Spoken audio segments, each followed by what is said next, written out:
Sveicināti! Mani sauc Agnese. Mājaslapā mansceļš.lv ir pieejams kurs katrai sievietei, sākot no 18+, un šis kurs saucās Iekšējās sievietes atmodināšana.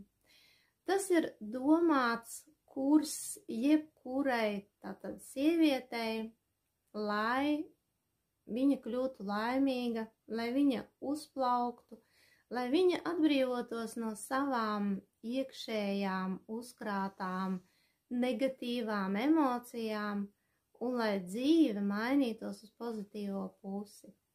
Šajā kursā ir pieejamas dažādas meditācijas, prakses, arī uzdevumi, un kurus paveicot, jūs noteikti ievērosiet savā dzīvē izmaiņas, un tām ir jābūt pozitīvām izmaiņām. Vajag tikai vēlēties, un viss jūsu dzīvē notiks. Kurs notiek caur Google Classroom.